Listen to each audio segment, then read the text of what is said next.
Friends, welcome to Engineering Fundu. Today we will discuss about welding design requirements, and that is the weld performance class and testing class according to EN 15085. Friends, to in order to define the weld performance class and testing class, so we need to define the stress category, and to define the stress categories we need a stress factor, and you get this stress factor from the sample joint or representative joints from which we carry out some calculation, and if that is greater than or equal to zero point 0.9, then stress category is high.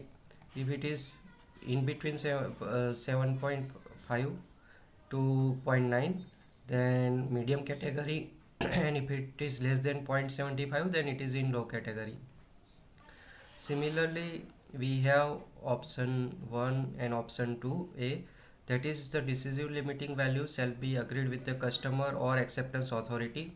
So this is the value, and that we need to agree with the customer, and accordingly we need to define the stress category. Once we define the stress category, then we have safety categories from other standards, and we need to define the performance class. Here you can see we have stress categories high, medium, low, and then safety category high, medium, low. If the safety category is high, its stress category is also high, then we need a CPA. And if the stress category is low and safety category is high, then we need CPC1. If we have medium safety and low stress category, then CPC3. Similarly, we can define our weld performance class, and weld performance class CPA is a special class which applies only for weld with full penetration and full accessibility for inspection in production and maintenance. This is the minimum requirement which needs to be fulfilled to apply the CPA. Then CPB for safety category high is only valid for welds with full penetration and full accessibility for inspection in production and maintenance. It means if even though the stress category is high, but if the weld is not fully penetrated or fully accessible for inspection, then you cannot apply the CPB. And similarly for CPB and CPC1. So there is some special remark here. You can see CPC1 is also valid for welds without possibility for volumetric testing. In this case, a special remark surface test necessary shall be indicated on the drawing. Friends, if you are not subscribed to Engineering Fundu, please subscribe to Engineering Fundu. We will keep on loading few good videos which will be good for you for learning. Friends, then we have weld performance class, and accordingly which we need inspection class minimum requirement, and for CPA we need minimum CT1. Similarly for CPB we need minimum CT2, CPC1 CT2. So here you can see we have categories CT1, 2, 3 and 4 for different weld performance class.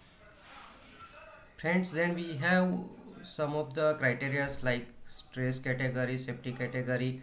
As we have discussed earlier, if both is high, then we need a CPA weld performance class. Then for quality levels, for imperfection we need to refer to ISO 5817 and ISO 10042, and in that we need to see a table 5 or 6, and inspection class will be CT1.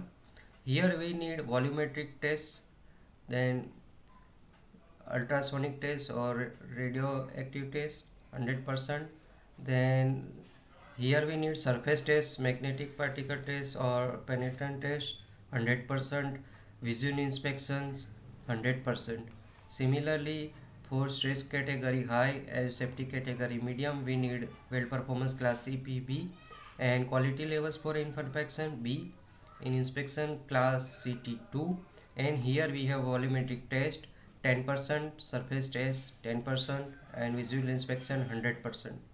You can see we have visual inspection 100% in almost all the categories, but volumetric test is not required here in CT2, CPC2, and for CPC2 it is not required. You can see both volumetric tests and surface tests are not required in case of CT3.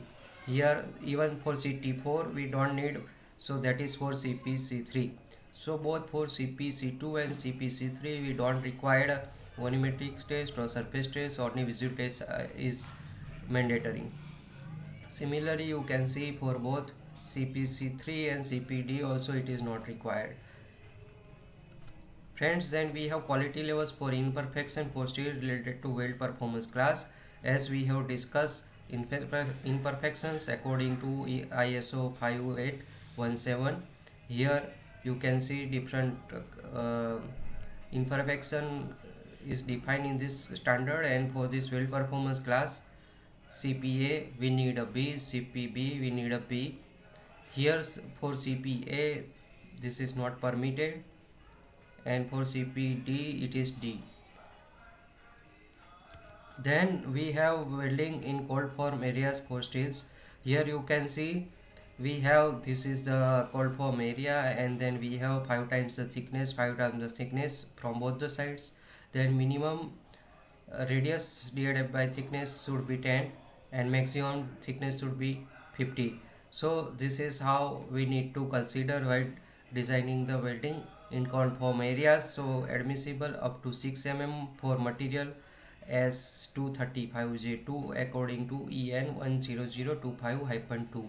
So friends, this is a little about considering welding in weld design, and this is according to EN 15085, and these are the normal weld performance classes and testing class which is defined for defining the welding. So friends, I hope you will like my video. So thank you very much and happy learning.